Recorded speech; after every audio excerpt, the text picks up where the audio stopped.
ಬಾಗೇಪಲ್ಲಿ ಶಾಸಕ ಸುಬ್ಬಾರೆಡ್ಡಿ ಅವರು ಚುನಾವಣೆಗಳನ್ನ ಅಕ್ರಮವಾಗಿ ಗೆದ್ದಿದ್ದಾರೆ. ಅವರು ಚುನಾವಣಾ ಆಯೋಗಕ್ಕೆ ಸುಳ್ಳು ಮಾಹಿತಿ ಕೊಟ್ಟಿದ್ರು ಅಂತ ಸೋತ ಬಿಜೆಪಿ ಅಭ್ಯರ್ಥಿ ಮುನಿರಾಜು ಕೇಸ್ ಹಾಕಿಕೊಂಡಿದ್ರು. ಸಾಮಾನ್ಯವಾಗಿ ಇಂಥ ಪ್ರಕರಣಗಳು ವರ್ಷಗಟ್ಟಲೆ ನಡೀತವೆ. ಕೇಸ್ ನಡೀತಾ ಅವಧಿನೇ ಮುಗಿದು ಹೋಗ್ಬಿಡುತ್ತೆ. ಅವಧಿ ಮುಗಿದು ಹೋದ ನಂತರ ಕೇಸ್ ವ್ಯಾಲಿಡ್ ಅಲ್ಲ.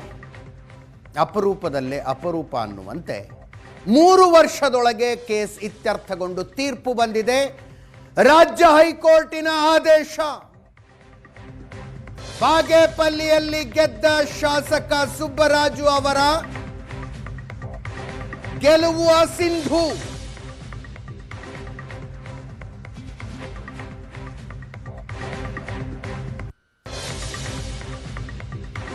ಬಿಜೆಪಿ ಅಭ್ಯರ್ಥಿ ಮುನಿರಾಜು ಅವರು ಸಲ್ಲಿಸಿದ್ದ ಎಲೆಕ್ಷನ್ ಪಿಟಿಷನ್ನಿನ ವಿಚಾರಣೆಯಲ್ಲಿ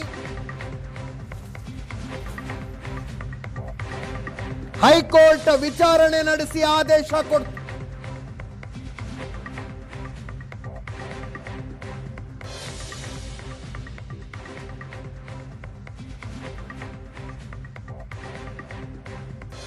ಸುಬ್ಬಾರೆಡ್ಡಿ ಅವರ ಗೆಲುವನ್ನು ಅಸಿಂಧುಗೊಳಿಸಬೇಕು ಅನ್ನುವಂಥದ್ದು ಒಂದು ಪ್ರೇಯರ್ ಆಗಿದ್ರೆ, ಮುನಿರಾಜು ಅವ್ರದ್ದು ಇನ್ನೂ ಒಂದು ಪ್ರೇಯರ್ ಇತ್ತು. ನಾನೇ ಗೆದ್ದ ಅಭ್ಯರ್ಥಿ ಅಂತ ಘೋಷಣೆ ಮಾಡಿ ಅಂತ. ಅದಕ್ಕೆ ಹೈಕೋರ್ಟ್ ಒಪ್ಪಿಕೊಂಡಿಲ್ಲ.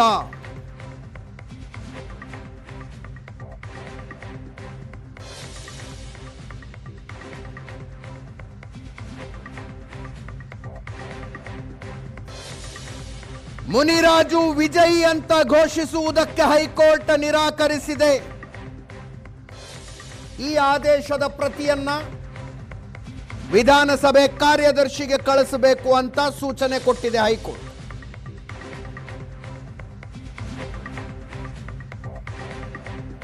ಎರಡ್ 2023 ವಿಧಾನಸಭಾ ಚುನಾವಣೆಗಳಲ್ಲಿ 19,179 ಮತಗಳ ಅಂತರದಿಂದ ಕಾಂಗ್ರೆಸ್ ಅಭ್ಯರ್ಥಿ ಸುಬ್ಬಾರೆಡ್ಡಿ ಅವರು ಬಿಜೆಪಿ ಅಭ್ಯರ್ಥಿ ಮುನಿರಾಜು ವಿರುದ್ಧ ಗೆಲುವು ಪಡೆದಿದ್ರು.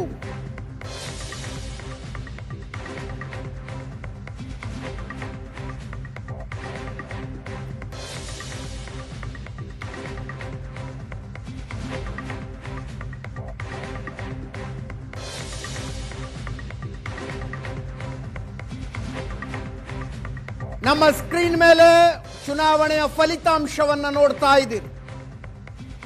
82,128 ಮತಗಳನ್ನು ಸುಬ್ಬಾರೆಡ್ಡಿ ಅವರು ಪಡೆದಿದ್ರು. ಬಿಜೆಪಿ ಅಭ್ಯರ್ಥಿಯಾಗಿದ್ದ ಸಿ ಮುನಿರಾಜು ಅವರಿಗಿಂತ 19,179 ಮತಗಳ ಜಾಸ್ತಿ. ಮುನಿರಾಜು ಅವರು 62,949 ಮತಗಳನ್ನು ತಗೊಂಡಿದ್ರು. ಸಿಪಿಐಎಂನಿಂದ ಸ್ಪರ್ಧಿಸಿದ್ದ ಅನಿಲ್ ಕುಮಾರ್ ಕೂಡ 19,621 ಮತಗಳನ್ನು ಪಡೆದಿದ್ರು. ಗೆಲುವಿನ ಅಂತರದಷ್ಟು ಮತಗಳನ್ನು ಸಿಪಿಐಎಂ ಅಭ್ಯರ್ಥಿ ತಗೊಂಡಿದ್ರು.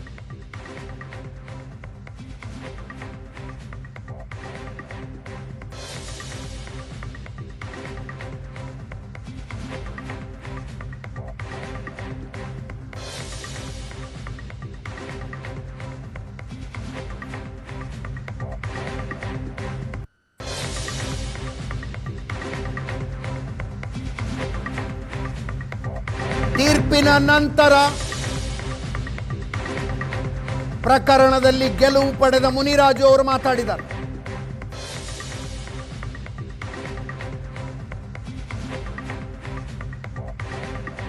ಕೇಳಿಸ್ಕೊಳ್ಳಿ.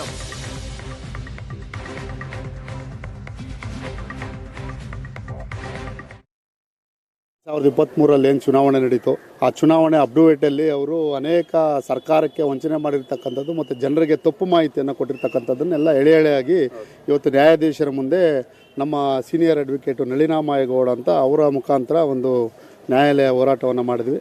ಅದಕ್ಕೆ ಇವತ್ತು ಜಯ ಸಿಕ್ಕಿದೆ. ನಮಗೆ ತುಂಬ ಖುಷಿ ಆಗ್ತಾ ಇದೆ. ಯಾಕೆಂದರೆ ಅವ್ರು ಮಾಡಿರ್ತಕ್ಕಂಥ ಭ್ರಷ್ಟ ಶಾಸಕರ ಏನೋ ಒಂದು ಇವತ್ತು ಮಾಡಿರ್ತಕ್ಕಂಥದ್ದು ಇವತ್ತು ಜನಕ್ಕೆ ಗೊತ್ತಾಗಬೇಕು ಅಂತ ಅದನ್ನು ಸಂಪೂರ್ಣವಾಗಿ ನ್ಯಾಯಾಲಯದ ಮುಂದೆ ಇಟ್ಟಿದ್ದೀವಿ. ಸಂಪೂರ್ಣವಾಗಿ ಸರ್ಕಾರಕ್ಕೆ ಮೋಸ ಮಾಡಿರ್ತಕ್ಕಂಥದ್ದು ಇರ್ಬೋದು ಮತ್ತು ಜನರಿಗೆ ಏನು ತಪ್ಪು ಮಾಹಿತಿಯನ್ನು ಕೊಟ್ಟಿರ್ತಕ್ಕಂಥ ಇರ್ಬೋದು ಎಲೆಕ್ಷನ್ ಕಮಿಷನರ್ಗೆ ನೀಡಿದ್ರು ಅಪ್ಡೇಟು. ಅದನ್ನು ನಾವು 45 ದಿವಸದೊಳಗೆ 2000